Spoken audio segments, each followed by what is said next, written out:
오늘은 골로새서 묵상 8번째 시간입니다. 3장 18절에서 4장 1절까지 새로운 인간관계라는 주제가 되겠습니다. 모든 사람은 관계를 가지고 살기 마련이죠.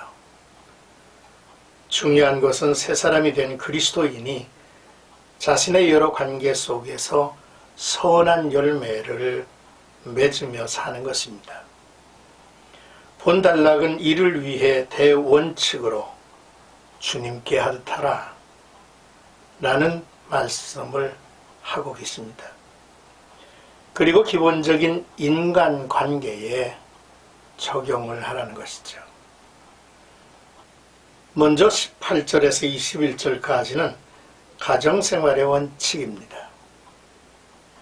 주께 하듯하라 는 대원칙을 가정에 적용한다면 가정의 모든 관계에서 가장 중요한 덕목은 사랑과 순종입니다. 가정엔 부부관계와 부모와 자녀의 관계가 있죠. 본문의 말씀을 상대를 비난하는 근거로 인용하지 말아야 하고 내가 받을 사랑을 염두에 두고 인용해서도 안 됩니다. 이는 이기적이고 탐심인 것입니다.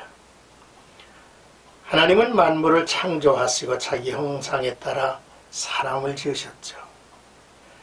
그리고 사람이 혼자 사는 것이 좋지 아니하니 내가 그를 위하여 돕는 배필을 지으리라 하셨습니다. 하나님은 아담의 갈비뼈를 취하여 여자를 지으시고 아담에게 이끌어 오셨습니다. 아담은 하나님의 마지막 골작품인 여자를 보자 이는 내 뼈 중에 뼈요 살 중에 살이라 했습니다. 더할 것이 없는 최고의 사랑 고백이죠. 아담이 시작한 대화의 첫 마디가 사랑 고백이라고 하는 것이 의미가 깊습니다. 더할 것이 없는 최고의 사랑 고백. 참으로 마음을 단번에 점령한 고백이 아닐 수가 없죠. 그런데 두 사람 사이에 사탄의 상징인 뱀이 끼어들어 하나님과 맞서는 죄를 범했고 하나님 앞에서 그 핑계를 쏟습니다. 하나님이 내게 주셔서 나와 함께 있게 하신 여자 그가 주어서 먹었다고 책임을 전가했습니다. 여자에게만 아니라 하나님에게까지 책임을 전가한 것이죠. 그러자 한순간 사랑과 신뢰의 관계가 무너져 내렸습니다. 이때 하와가 남편을 어떤 눈길로 보았을까요? 우리의 가정에 마귀가 침투해서는 안 될 일입니다. 또한 불순종의 죄를 용납해서는 안 된다는 것이죠. 오늘 본문 18절은 아내들아 남편에게 복종하라. 이는 주 안에서 마땅하다 했습니다. 늘 그렇게 행할 일이라는 것이죠. 19절에 남편들아 아내를 사랑하며 괴롭게 하지 말라 했습니다. 사랑하며 책임을 전가하거나 짐을 지우지 말아야 합니다. 특히 말로 아끼고 생명과 능력이 담긴 말을 나누어야 합니다. 언어의 폭력은 괴로움을 넘어서 심장에 깊은 상처를 입힌다는 사실을 기억해야 하죠. 20절에 자녀들아 모든 일에 부모에게 순종하라 했습니다. 이는 주 안에서 기쁘게 하는 것이라 하시는데요. 자녀들이 부모의 세대와 똑같은 모양으로 살 수는 없죠. 그러나 방향을 함께 해보라. 기쁨 공유, 기쁨을 업그레이드 해갈 것입니다. 21절에 아비들아 너희 자녀를 노엽게 하지 말지니 낙심할까 하노라 했습니다. 사랑과 돌봄의 반대는 무관심이죠. 무관심은 참으로 두렵고 괴로운 일입니다. 버려진 자라 생각을 하게 되기 까닭이죠. 에리 프롬이라고 하는 사람은 사랑의 기술이라고 하는 책에서 사랑을 5가지로 정의하죠. 첫째는 관심입니다. 우리는 많은 사람을 만나며 만나는 사람 중에 특별한 관심이 가는 이가 있는데 이것이 사랑의 시작이라는 거죠. 둘째, 존경입니다. 만나는 사람의 위치를 인정하고 높여주는 것이 존경이라는 거죠. 아내를 왕비처럼 여기면 본인은 임금이 된다는 말이 있지 않습니까? 셋째, 이해입니다. 이해란 말의 영어의 뜻은 아래에 서다라는 뜻이죠. 겸손한 마음으로 자신을 낮추고 상대방을 바라볼 때에 올바로 이해할 수가 있을 것입니다. 넷째, 책임입니다. 사람들은 자기 입장과 권위를 빼앗기지 않으려고 매사에 의무보다 권리를 주장하죠.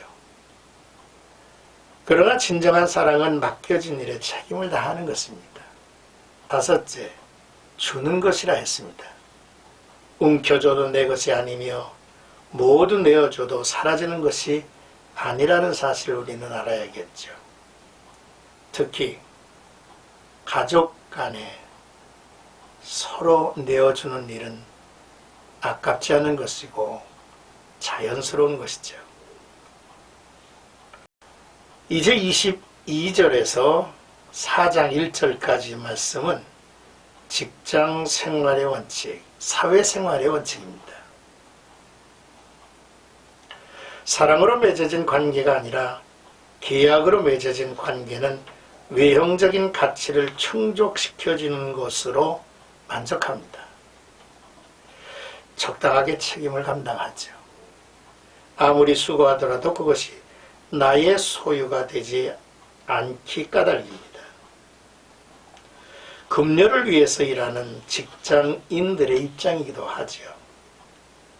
하지만 그것은 하나님께서 기뻐하시는 마음이 아니라는 것입니다.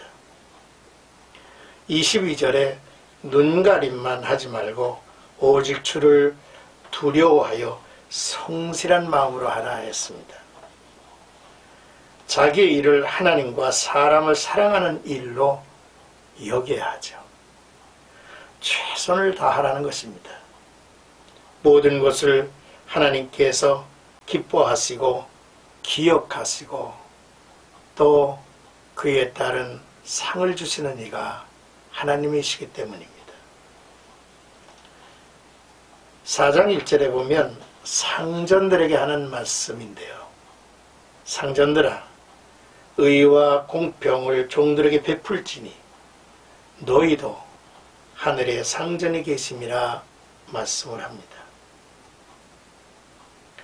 세상 모든 것의 진짜 주인은 하늘의 하나님이시죠. 그래서 주인은 종들의 수고에 마땅한 대가를 주고 이익을 공정하고 의롭게 분배해야 하죠. 그들의 수고로 일이 돌아가고 있다는 사실을 알고 고마워할 줄 알아야 합니다. 오늘날 고용주가 고용인이나 직원들을 향해 품어야 할 넉넉한 마음입니다. 너희에게도 하늘에 상전이 계심을 알지어다. 자, 오늘의 귀한 말씀을 통해서 우리는 새로운 인간관계에 대한 내용을 살펴봤습니다. 가정 안에서의 관계입니다. 부부관계, 부모와 자녀와의 관계입니다. 또한 사회생활 속에서의 관계가 있는데 그 관계 중에 상전과 종들이 있습니다. 자, 이러한 모든 관계 속에서 한마디 주님께 하듯하라.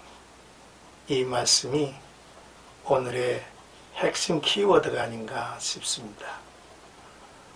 오늘도 주 안에서 복된 하루가 되시기를 축원합니다.